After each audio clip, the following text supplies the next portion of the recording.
Un coureur, Patrick. Un coureur est tombé dans le ravin, Patrick. Sur notre gauche.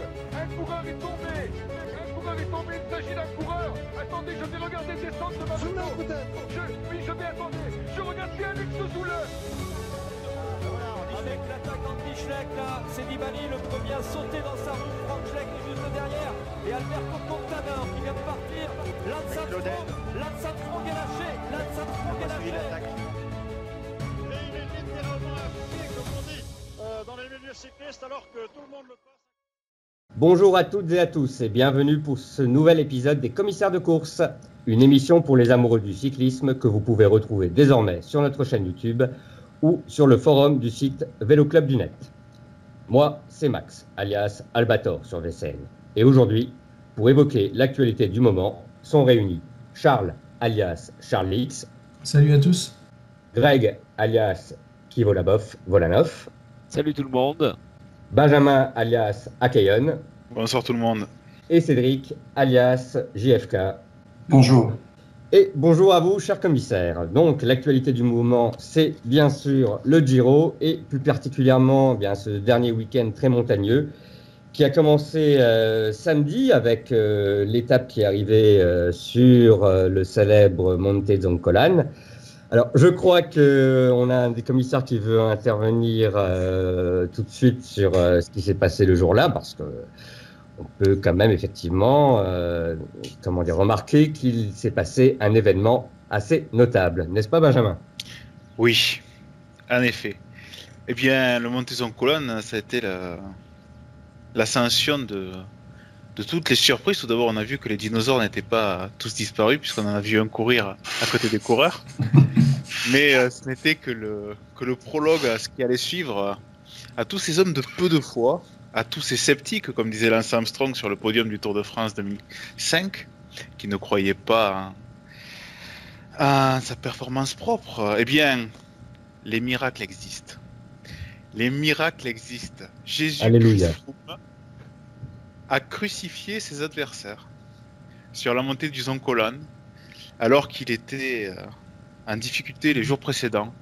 Il a décidé de montrer qu'il était le patron, qu'est-ce que c'était qu'un champion, et alors que nous étions sur des pentes à 15% depuis plusieurs kilomètres, il a décidé de passer de 80 à 110 tours minutes, sans bouger le cul de sa machine, pour larguer tout le monde. Même Simon Yates, dont je parlerai au cours de l'émission, a préféré ne pas le suivre, et Chris Froome, pas essoufflé par son attaque, a continué sa chevauchée fantastique pour aller remporter une victoire que nous avons tous applaudi, tellement c'était beau, tellement c'était du panache, tellement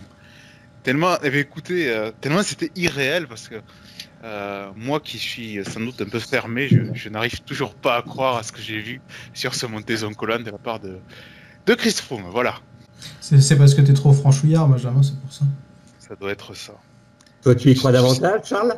Oui, moi j'y crois vraiment. Il faut faire confiance à Chris Froome et à son équipe. Ils sont très honnêtes et moi j'ai absolument aucun souci avec ça. Moi, le problème, c'est que, premier croyant, sky is the limit. Dès que ça commence à arriver à un certain point. Non, mais parce qu'il y a Froome, mais on ne parle pas de Pouls qui était. On avait l'impression de 2 jambes au-dessus de tout le monde et qui devait ralentir pour attendre son leader et les autres leaders de la course lorsqu'ils menaient un train tambour battant dans le Zoncolan. Oui, enfin, on a toujours l'habitude maintenant, on commence à être habitué à voir Pouls toujours très très à l'aise, à la limite de l'indécence presque, sur de tels pourcentages. Déjà l'année dernière sur l'Angliru. C'est vrai. Aussi également en 2014 sur le même Zoncolan où il avait fait beaucoup de travail pour Uran. Donc c'est pas la première fois. Ce qui est étonnant, c'est surtout la concomitance du niveau de forme entre les deux coureurs qui suivent une courbe parfaitement identique, au jour près, mais vraiment au jour près. Oui, Charles. Ouais, Pouls, ça m'a pas trop gêné dans le sens où c'est un mec qui est quand même archi irrégulier, je trouve.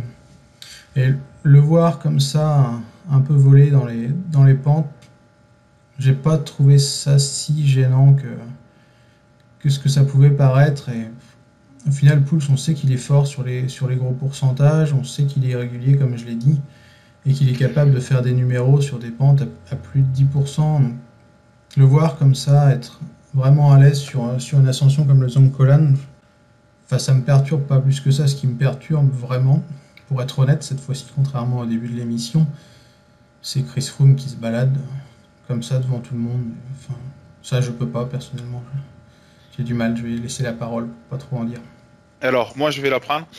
En fait, moi, ce qui me gêne dans la performance de Chris Froome, c'est pas qu'il gagne, parce qu'on discute souvent entre commissaires de course, notamment par le biais de la messagerie Facebook. Je disais cette phrase célèbre, il faut toujours se méfier de la dernière charge du sanglier blessé. C'est ce qu'était Froome, au moins dans son orgueil. Et je me doutais qu'il allait avoir un coup où Froome allait vraiment faire très mal. Moi, c'est vraiment... Alors, deux choses. La première, c'est cette hausse de forme d'un coup. Et malheureusement, l'histoire du cyclisme nous a appris que quand il y a des hausses, des pics de forme millimétrés, pour reprendre des écrits du forum, c'est jamais très bon signe. Mais bon, on ne sait jamais. Et c'est également... cette attaque et cette suite qu'il a donné à cette attaque, parce que pour moi, je n'y crois pas, voilà. On a retrouvé finalement le train-train qu'on n'avait pas vu depuis 15 jours, hein. Et Pouls qui lance son leader, c'est vrai que c'est quelque chose qu'on n'avait pas vu depuis la dernière Vuelta. Et oui, après, avec le dossier Froome qui est lourd, qui est très lourd, il y a quand même un sentiment de malaise. Hein, si on regarde sur le forum, les réseaux sociaux, il y a quand même un sentiment de malaise dû à la situation de Froome. On commence à se dire, est-ce qu'il sera déclassé ou pas? Est-ce que il sera sur le tour ou pas? Il y aura toujours finalement, dès qu'on le verra et qu'on le voit gagner aussi largement, ce sentiment de malaise. Surtout qu'il gagne devant un autre grave asthmatique aux Zoncolan. Est-ce que l'asthme, c'est un cyclisme? Ce n'est pas une maladie, mais est-ce que ce n'est pas plutôt un don? Oui, alors c'est vrai, enfin on va peut-être revenir là-dessus un peu plus tard, parce que ça concerne également effectivement ce que je vois où tu veux en venir, un autre coureur. Mais pour ce qui est, je voulais revenir quand même sur la performance de Froome en elle-même, parce que oui, il semble revenir du diable au vert sur le Zoncolan, mais finalement il ne s'impose qu'avec un avantage relativement faible sur le deuxième, et même sur les 5-6 premiers, on va dire, les écarts ne sont pas monstrueux. C'est les temps de montée qui sont par contre assez intéressants à suivre, et il faudra peut-être que l'on revienne un peu là-dessus aussi. Mais le lendemain, Froome rentre dans le rang, et clairement, sur l'étape de Sabada. Ce qui ajoute à l'incompréhension. Je ne sais pas ce que vous en pensez, Cédric, peut-être? Bon, je suis un peu embêté avec toute cette histoire, avec la victoire de Froome hier, avec ce qui s'est passé aujourd'hui aussi, avec les réactions surtout, parce qu'on a senti beaucoup d'ironie en début d'émission. Il peut y avoir peut-être une explication sur sa performance aujourd'hui, c'est peut-être le contre-coup de la victoire de hier, évidemment. Maintenant, ce qui me gêne un petit peu, c'est non seulement la victoire qui est quand même assez impressionnante, c'est vrai, mais c'est aussi le fait que tout le monde tourne autour du pot sans vraiment exprimer ses doutes d'une façon très claire. On parle de malaise. Sur le forum, les gens qui vont ont vu beaucoup de smiley vomi, par exemple. Même avant, Benjamin, tu as été très, très prolixe en images, mais finalement, on sait tous ce que tu veux dire sans le dire. Et donc là, je pense qu'il faudrait qu'il y ait un peu d'honnêteté aussi, c'est de dire qu'est-ce qu'on pense de lui véritablement. Est-ce que c'est un champion qui a su réagir, ou est-ce que, parce que c'est un petit peu ce que tu as sous-entendu, Benjamin, il a chargé la dose hier ou non, ou alors je dirais qu'il a été aussi vaillant que Cancellara sur les Flandriennes il y a quelques années. Voilà. Je pense que la comparaison est pas tout à fait la même, enfin, si je pense que tu parles de l'année 2010 aussi. Mais voilà, mon point de vue, c'est évidemment, je suis pas super enthousiaste. Enfin, si, ça m'a fait rire cette victoire de Froome, on va pas se le cacher. J'ai ri parce que je l'ai pris un peu au deuxième degré. Alors attention, c'est pas la victoire en tant que telle qui m'a fait rire, c'est l'accélération. Non mais ça, tu l'as bien dit, oui. Mais qu'est-ce qu'on remarque, c'est que il prend 6 secondes à Yates. Donc si Froome a vraiment été aussi hallucinant, il faut considérer que Yates a été d'un niveau très grand aussi. Et finalement, c'est l'ensemble du top 10 qui a vraiment détonné hier. Donc, je comprends les doutes, mais je trouverais bien que ces doutes soient exprimés d'une manière assez claire et qu'on dise vraiment le fond de sa pensée plutôt que tout le temps jouer avec des petites circonvolutions. Je comprends les difficultés à pas rentrer dans la calomnie, évidemment, ce qui est une autre problématique. Mais moi, ce que j'ai vu hier, c'est un top 10 qui était très très fort dans son ensemble. Froome évidemment, mais Yates aussi, Pozzovivo qui est quand même à un niveau qu'on a rarement vu, c'est un très bon coureur, mais sur ce Giro il est particulièrement fort. Tom Dumoulin qui m'a quand même pas mal étonné aussi sur une montée aussi raide. Donc voilà, je pense que s'il y a des doutes, ils doivent quand même être élargis à d'autres personnes que Froome, ou alors on dit clairement qu'il y a un problème Froome sur cette étape de hier et donc exprimer des doutes d'une manière plus précise et plus claire. Oui, le problème, c'est l'UCI qui aurait dû le régler depuis 6 mois. Hein, c'est depuis ce contrôle en suspens que, eh bien, on ne sait pas. Alors, oui, c'est anormal, c'est pas normal, c'est positif, c'est pas positif, c'est justifié, pas justifié. Le dossier traîne depuis trop longtemps. C'est pas nous qui donnent sur les mots. C'est à l'UCI de régler le problème depuis 6 mois. Le problème de Froome est là depuis le début du Giro. Il se trouve que alors, comme il n'influençait pas encore à ce moment-là grandement le classement général et le déroulé de course, finalement, les gens l'avaient peut-être pris leur parti plus facilement. Là, on le voit de nouveau jouer un rôle et on se rappelle qu'il y a d'autant plus facilement à ce moment-là qu'il ne devrait peut-être pas être là s'il n'avait pas eu derrière lui une bonne batterie d'avocats, tout simplement. Mais il n'y a pas que ça. Après, je vais laisser la parole à Charles parce que je vois qu'il veut parler depuis tout à l'heure. Dans le cyclisme, pour ma part, avec l'expérience que j'ai, je vois des choses. En effet, on est dans un sport où on peut suspecter le dopage, malheureusement. Mais il y a des choses, quand je les vois, où je me dis, comme Lance Armstrong, à l'époque où il courait, pas normal. C'est des choses que je n'arrive pas à croire, je ne peux pas. Cancellara, j'ai parlé de ses attaques, les sprints de Contador et Rasmussen en 2007, l'attaque de Froome, un peu comme à Pierre Saint-Martin, et encore, je trouvais que hier c'était encore plus irréel, surtout qu'il maintient en fait, parce qu'on parle des temps d'ascension du top 10, mais tous, ils montent à peu près au rythme. Lui, il met une attaque avec une cadence de pédalage énorme, et la cadence de pédalage, on sait que plus on tourne vite, plus le cardio augmente. Et il n'a pas ce besoin, entre guillemets, de récupérer, puisqu'il continue à creuser un peu après son attaque, et ensuite ça se stabilise. Donc ça veut dire qu'il suit le même rythme que ses poursuivants. Après, en effet, Yates finit plus fort l'ascension.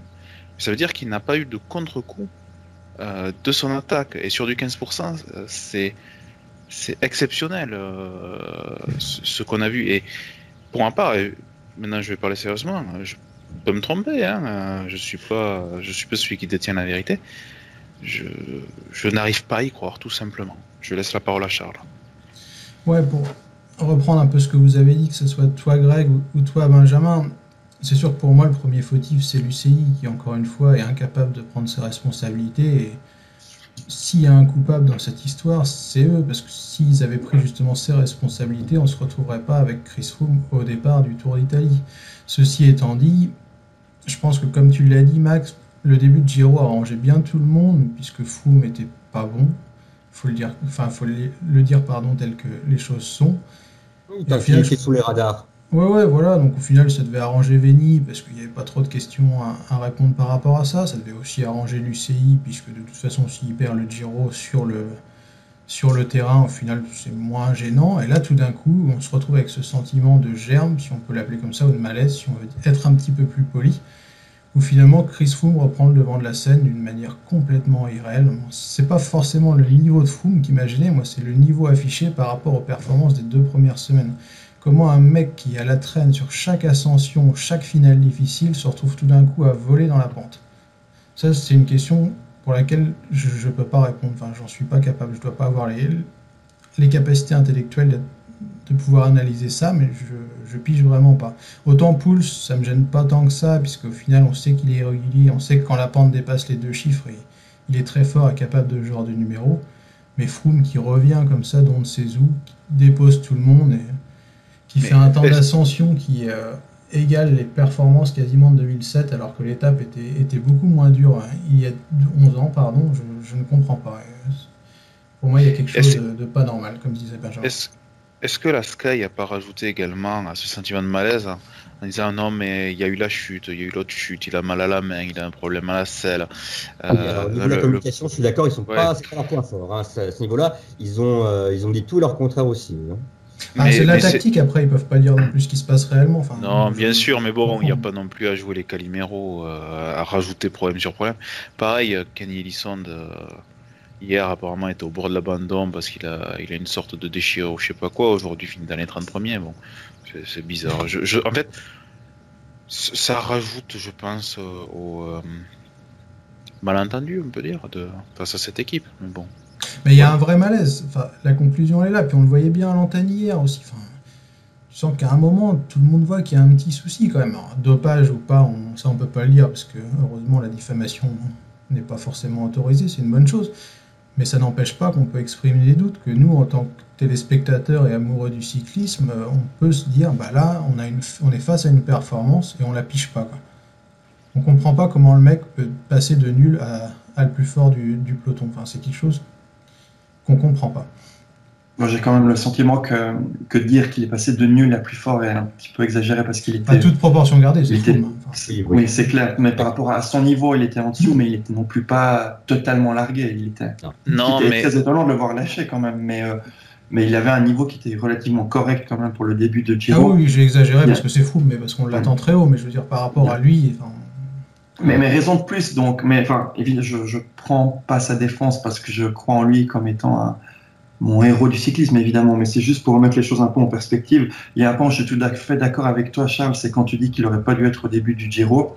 Par contre, je serais un peu plus indulgent sur l'UCI parce que je pense qu'on n'a pas tous les éléments du dossier dans les mains. Et il y a l'aspect juridique qui est très fort, sachant que la Sky a beaucoup d'argent. On peut imaginer, ce qui n'est peut-être pas le cas, mais je pense que c'est quand même le cas. Il y a beaucoup d'avocats qui sont derrière la Sky. Il y a plus d'argent à investir dans un éventuel procès auprès du TAS ou autre, voire même au tribunal fédéral, du côté de Sky que du côté de l'UCI. Et donc, j'ai l'impression que l'attitude de l'UCI, c'est aussi parce qu'elle est un petit peu bloquée par son propre règlement. Et ils n'ont pas envie qu'il y ait un retour de balancier qui tourne contre eux, ce qui fait qu'on est dans cette situation un peu absurde. Qui a fait ce règlement? C'est l'UCI. Quand ils ont eu affaire à Ulissi et au même cas de figure, ils auraient pu tirer des conclusions de ce cas-là et essayer de prévoir une suspension provisoire en cas de problème, mais ils l'ont pas fait. Et du coup, quand c'est Ulissi, ça passe parce que du coup, Ulissi, il a pas envie de faire chier et que du coup, il n'y a pas une batterie d'avocats derrière. Mais comme tu l'as dit, quand c'est la surpuissance Sky qui est plus forte que l'instance, et ça aussi, il y a un petit souci, quand une équipe est plus puissante que l'instance dirigeante, et là, du coup, on se couche parce qu'on ne sait pas quoi faire et on est complètement paniqué. C'est vrai. Et juste peut-être un dernier point, c'est aussi l'organisateur du Giro qui est responsable. C'est pas que l'UCI, parce que là, ils ont clairement joué sur sa venue. Il a touché de l'argent pour venir. Et là, je pense que Veni a une part de responsabilité dans sa présence sur le Giro, c'est clair. Et peut-être également le ministère israélien. Puisqu'il ne faut pas oublier que sans les 2 millions promis, il n'est pas sûr que Froome aurait mis le pied dans ce showstrap qu'est le Giro. Showstrap dans lequel certains quand même se sortent beaucoup mieux que d'autres. Qui aurait cru voir Yates aussi haut, vainqueur de 3 étapes, tout en laissant une 4e apportée à son coéquipier Chavez. Qui aurait pu croire cela donc au départ du Giro? Pas grand monde, je pense. Je ne sais pas quel est votre avis sur le maillot rose qui, pour moi, est le grand gagnant de la semaine écoulée, clairement. Mais j'ai une impression de solidité quand même assez impressionnante qui se dégage de lui. J'ai parlé de miracle avec Froome. Là, je vais parler de résurrection. De résurrection parce que un maillot rose qui domine autant un Giro, c'était pas arrivé depuis combien de temps? Combien d'états? Et puis, le seul à pouvoir résister au miracle Froome sur le Zoncolan. Et aujourd'hui, une attaque qui permet en 200 mètres qu'ils mettent 50 mètres d'avance aux autres coureurs. Une attaque main en bas du guidon. Écoutez, moi j'ai cru que Pantani s'était réincarné, avait ressuscité en Simon Yates. Mais oui, alors je le dis avec un peu d'humour, mais au final, 3 étapes remportées. Ça aurait été 4 si Esteban Chavez n'avait pas remporté l'Etna. C'est peut-être pas fini. Hein. Non, mais pour le moment, écoute, essaie de me trouver un coureur. Allez, peut-être Alberto Contador en 2011. En fait, j'ai la réponse. Le dernier à avoir fait ça sur le Giro, ça va te faire plaisir, c'est Menchov en 2011. Ah, Menchov, oui, mais d'ailleurs, on va arriver sur la montée Menchov bientôt. Mais, mais non, franchement, oui, avec ce style main en bas du guidon, aujourd'hui, quand il attaque dans l'avant-dernière ascension, sur le passage le plus dur, et que personne n'essaie dans même la forme, ça fait très mal parce qu'on le voit faire ça en 2 temps en plus. C'est-à-dire qu'il il attaque une première fois. Voilà. Puis Miguel-Angel Lopez revient. Là, ça se regarde un peu. On se dit, peut-être que finalement, il a un peu présumé de ses. Et alors, on n'a pas fini la phrase que déjà il est reparti. Et là, formidable. Je l'ai trouvé moins fort aujourd'hui, moi. Quand même. Ah oui. Heureusement. Hein. Parce qu'au final, il prend 41 secondes, si je me trompe pas, sur ses premiers poursuivants. Mais c'est pas tant que ça, parce que derrière, ça s'est quand même pas mal regardé, j'ai trouvé qu'Yates, il avait pas cette facilité dans les derniers kilomètres, cette facilité qu'il a pu montrer en première et en première moitié de deuxième semaine, je le trouvais un petit peu plus marqué. Moi, je le trouve impressionnant, hein, que ce soit sur Zoncolan ou même aujourd'hui. Je m'attendais pas à voir un Simon Yates à ce niveau. Ce qui est aussi intéressant, c'est son attitude opportuniste, parce que il attaque dès qu'il en a l'occasion, et il attaque au bon moment. C'est ça aussi qui est très fort chez lui, au-delà de son niveau général. Et Charles l'a dit, aujourd'hui il attaque, mais finalement derrière, est-ce que c'était impossible de revenir sur lui, ou au contraire, on n'a pas voulu rouler, il y a eu cette pseudo-engueulade entre Pozzovivo et puis non, peut-être que Max a une réaction. Mais... D'un point de vue personnel, la force qu'il a dégagée, on voit bien, hein, les 2 fois où il attaque, personne derrière n'est capable vraiment de le suivre. Miguel-Angel Lopez un peu lors de la première attaque, mais bon, on a bien vu qu'il l'a assez vite payé parce qu'ensuite, il avait du mal à suivre le rythme de Pozzovivo et de Pinot. On a bien vu que les 5 derrière lui, s'entendaient pas spécialement non plus très bien, mais ils étaient moins forts. Je pense qu'au maximum, s'ils étaient bien entendus, peut-être qu'ils auraient réussi à limiter l'écart, aller à une vingtaine de secondes. C'est vrai que les 40, c'est un peu un petit kit de sortie là qu'on lui a donné gratuit pour rien. On va peut-être revenir pour savoir à qui revient les plus grandes responsabilités dans ce groupe et dans le quintet qui s'est formé à sa poursuite. Pendant que, en plus, Froome, lui, était un peu plus à la dérive derrière. Mais l'impression qu'il a donnée, quand même, est relativement solide. Faut pas oublier que lui, justement, déjà hier, il a fait les derniers kilomètres du Zoncolan à la poursuite de Froome, et que contrairement à Froome, il a rien payé aujourd'hui au niveau. Mais fatigue, ça va. alors, attention. Par rapport au fait que Froome aurait pu... alors, le contre-coup du Zoncolan, non, parce que c'est une montée si dure qu'il n'y en a aucun qui a... Enfin, tout le monde est à 100%. Froome, il est monté plus vite parce qu'il était plus fort, mais il n'a pas fait vraiment plus d'efforts qu'un Pinot, par exemple. Tu veux dire que tout le monde a fait dans les 20-25 premiers, peut-être pas Pouls ou Reichenbach, enfin les équipiers, mais un gars comme Geniez, par exemple, qui finit à 3 minutes, il était à son maximum également. Mais pour revenir à ta question, Max, pour moi, la faute incombe aux 3 coureurs qui suivent Yates Général, Dumoulin, Pozzovivo et Pinot. S'ils veulent gagner le Giro, ils ne doivent pas réfléchir. Il y a Froome derrière, il a montré hier qu'il était capable de coups d'éclat. Tu dois le mettre définitivement hors jeu. Au final, il n'est pas si loin que ça au général. Il va peut-être pas gagner le Giro, ce serait quand même étonnant, mais il est qu'à 2 minutes du podium, 2 minutes 30 du podium. Les 2 Sud-Américains se battaient pour le maillot blanc, mais ils sont quand même à près de 2 minutes de Pinot. Mais tu peux pas blâmer Carapace, c'est son premier grand tour. Le mec, il est dans le top 10. Ouais. Pour lui, c'est génial, c'est un conte de fées. Tu vois, c'est pas à lui d'assumer le poids d'une course. Mais là, si Froome... à Pozzo, à Pinot, et d'autant plus pour les 2 derniers, une fois que Dumoulin a été lâché. Oui. C'est incompréhensible, tu laisses. Il faut se poser de questions. Bizarrement, il s'en pose. De toute façon, je sais pas, il doit y avoir un truc entre Pinot et Pozzo parce qu'ils ont un niveau tellement proche qu'ils se retrouvent très souvent esselés ensemble dans les derniers kilomètres quand ça s'explique. Entre leaders, ils sont tout le temps ensemble.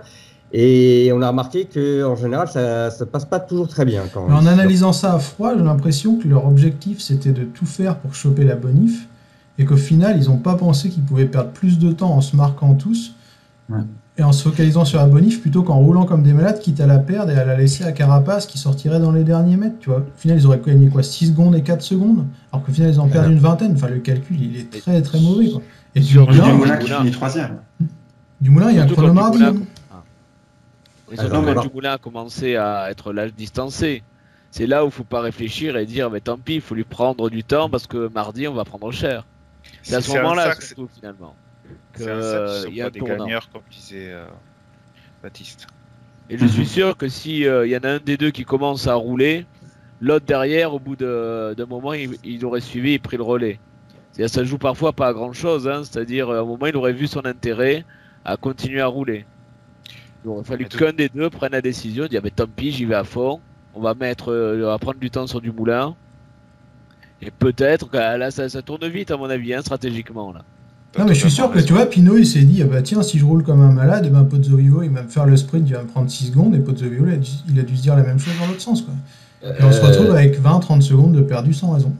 Et c'est Dumoulin qui reprend. À la décharge de Pozzovivo, il faut reconnaître que Pinot lui a fait le coup déjà plusieurs fois. Que Cédric fait une très bonne remarque. C'est Dumoulin qui prend la bonif. Voilà, résultat. Donc, bilan de l'opération.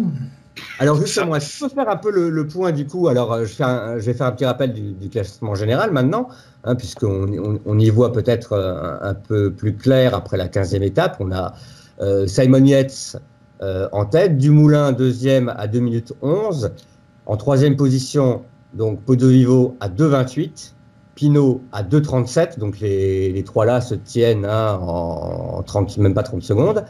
Ensuite, là, il y a un petit écart, pratiquement 2 minutes plus loin. 5e, Miguel Angel Lopez à 4,27 et 6e, Carapace 4,47. 7e, on retrouve Froome à 4,52. Je sais pas ce que vous en pensez, mais si Yates, sauf si Yates baisse en régime, ça devrait jouer entre les 5, quoi. Les 5 premiers. Que Lopez est quand même le plus fort en haute montagne, donc c'est lui le plus loin. Donc tu exclus Froome déjà de l'équation ou même du podium? Oui, parce que Froome est très fort sur montée sèche. Quand je dis montée sèche, je ne parle pas forcément d'une ascension qui serait précédée que de plat. Je parle d'une course, même s'il y a des cols avant, qui se joue uniquement sur le dernier col. Il n'est pas capable, selon moi, d'être bénéficiaire d'une attaque d'envergure. Parce que les Sky, on le voit, il y a de nombreux exemples ces dernières années. Quand la course est lancée de loin, ils sont tout le temps battus, voire ils explosent complètement. Donc je ne crois pas que Froome a la capacité d'un coureur comme Miguel Angel Lopez, qui va sans doute être pourtant dans ses eaux, voire derrière, après le contre-la-montre, attaquer de loin et tenir. Charles? Ouais, et puis il y a une donnée qui est à prendre en compte aussi pour Froome. Nicolas Partal l'a évoqué ce matin au micro de la chaîne L'Équipe. Ils veulent continuer sur le Tour de France en juillet, donc en sachant qu'à la fin de la deuxième semaine du Tour d'Italie, tu es déjà à 5 minutes du premier, qu'est-ce que tu fais? Est-ce que tu continues à fond, quitte à te cramer complètement pour le Tour, ou est-ce que tu commences à te dire, bon, finalement, c'est pas si bien engagé que ça, est-ce que je me livre à fond, ou est-ce que je préserve simplement un top 5 pour avoir gardé mes chances sur le Tour, où là, la concurrence sera beaucoup plus féroce que sur le Giro? Il pourra peut-être avoir l'occasion de faire le point après le contre-la-montre, qui serait une bonne occasion pour lui. Déjà, il y a le jour de repos demain, où justement, on charge un peu ses accus. Et après les 35 km du contre-la-montre de mardi, là, voir plus clairement où il en est. Qu'un Froome, normalement, il doit perdre 1 minute sur Dumoulin sur un chrono comme ça, peut-être. Un Froome pas à 100%, il a 2,40 de retard, ça me ferait 3,30, 4 minutes. Mais vu ce qu'il a montré sur le Zoncolan, j'ai quelqu'un sur les raisons. Je ne vois pas Froome relâcher la pression. C'est pas du tout dans le Froome qu'on connaît. Pour moi, il va se battre jusqu'au bout. Oui, c'est bien possible. Par contre, vous voyez qui vraiment gagner? Je crois que Charles a dit qu'il restait plus que 5 personnes qui pouvaient vraiment s'imposer. J'ai quand même l'impression que Pinot et Pozzovivo ont abdiqué. Pozzo n'est pas pour gagner, et si j'en crois l'interview, l'extrait qui a été posté sur le site VCM cet après-midi de Pinot, dit que maintenant il joue le podium. Et c'est un petit peu le sentiment que j'ai. Le seul qui peut encore battre, si Yates maintient ce niveau, le seul qui pourrait vraiment le battre, c'est Dumoulin. Dumoulin qui s'en sort quand même bien aujourd'hui parce qu'il était lâché, comme on l'a dit, presque été attendu par ses deux rivaux. Donc voilà, ça c'est tant mieux. Il va peut-être, il va sûrement prendre du temps pendant le contre-la-montre et on verra comment ça se passe pendant les derniers jours. Mais une de mes craintes, c'est que maintenant, si soit Pozzovivo, soit Pinot attaquent, les équipiers de l'autre vont rouler derrière. Donc de facto, Yates se retrouve avec un nouvel allié, à savoir.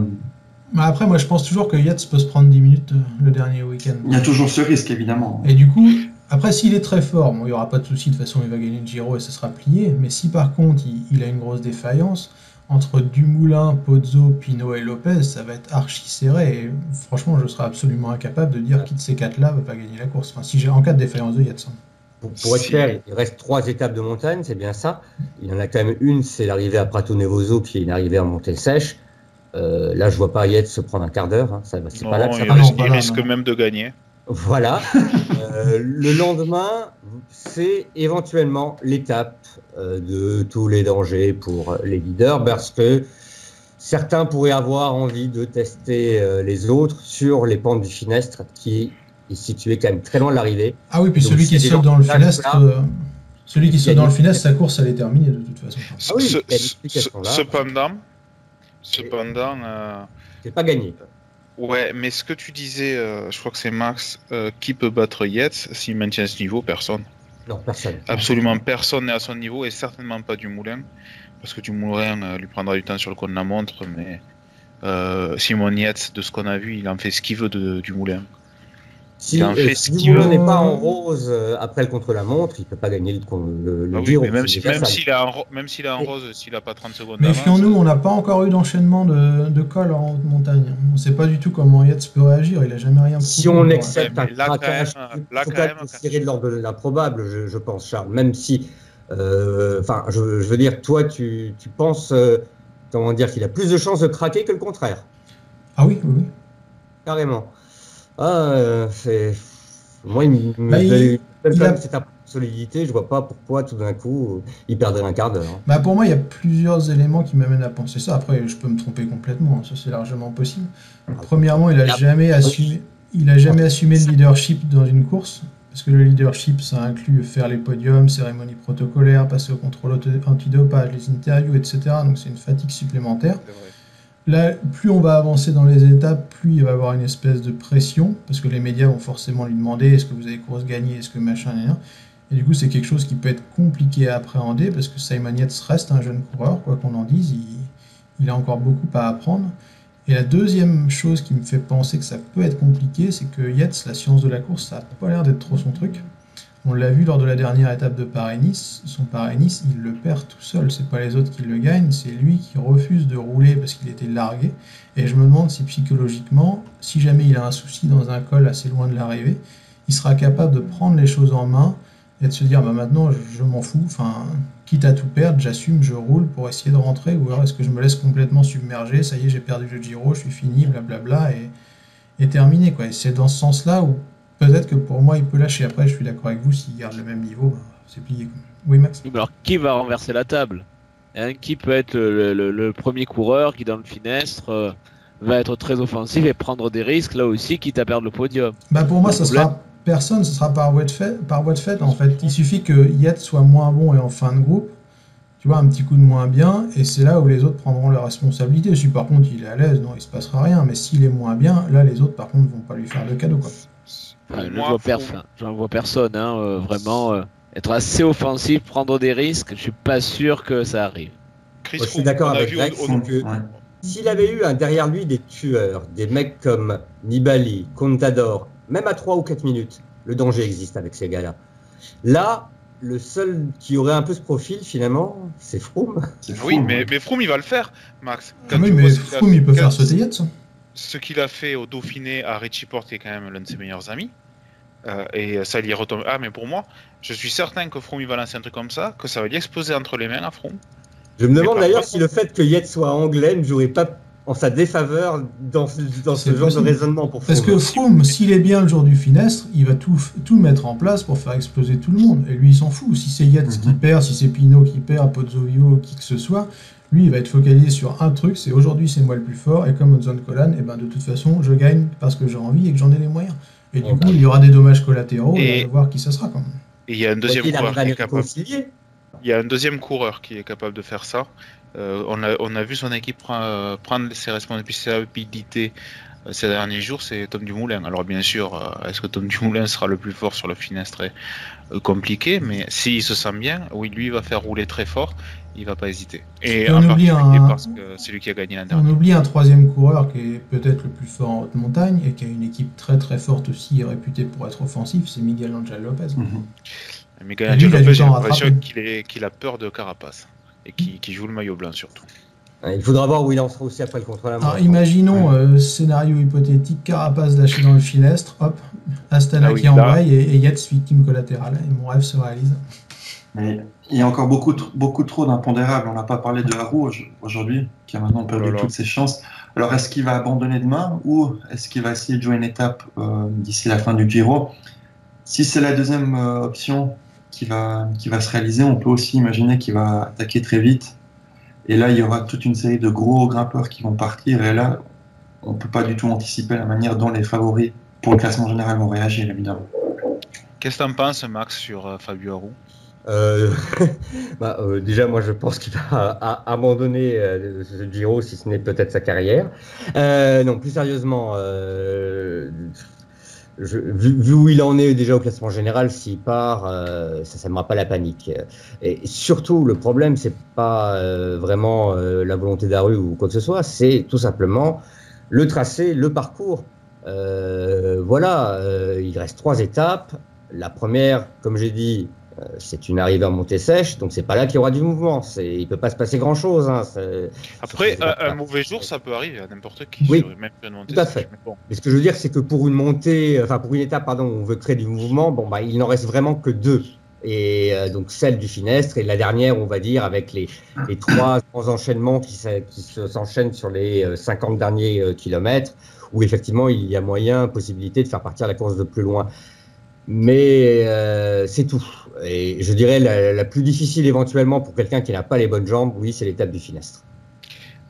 Par contre, justement, alors on avait parlé du parcours lors de la première émission du Giro. C'est vrai que ça manque quand même une grosse étape de montagne en deuxième semaine du Giro, entouré des murs de neige qui montent ultra haut, tout ça. C'est un peu regrettable. Il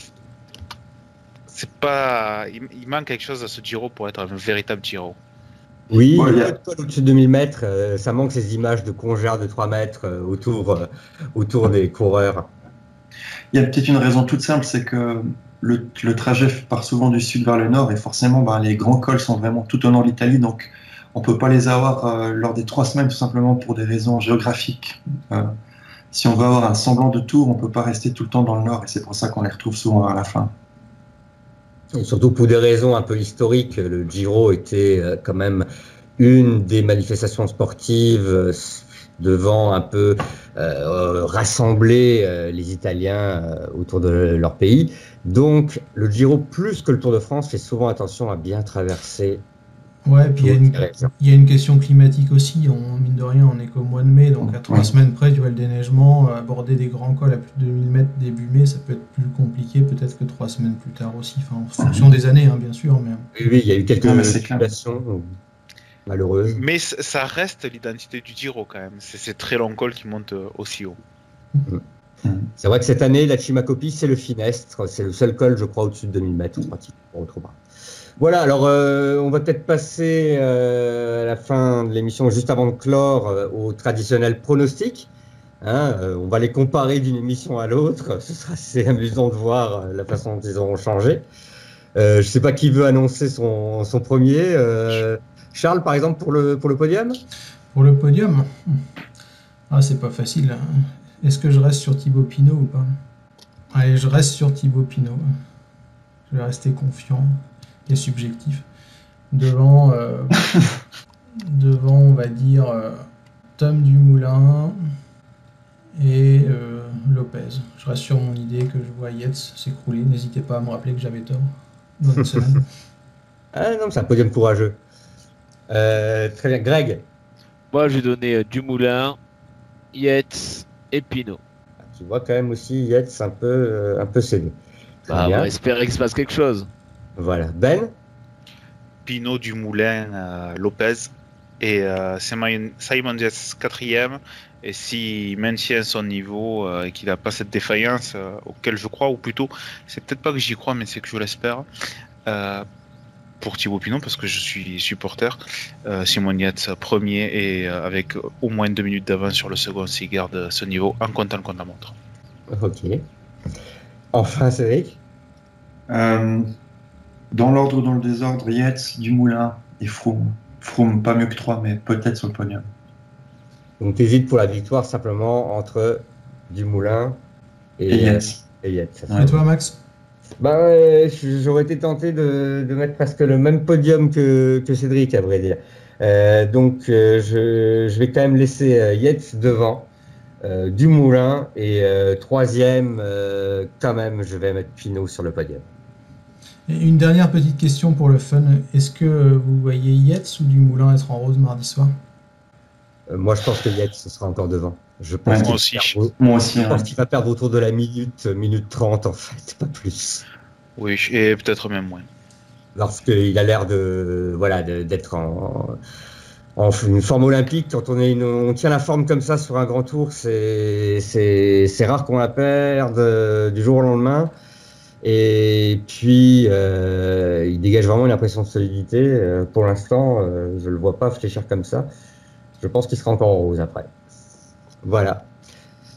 Bon, et bien écoutez, je pense qu'on a fait à peu près le tour. On a même un peu débordé sur le temps qui nous est imparti.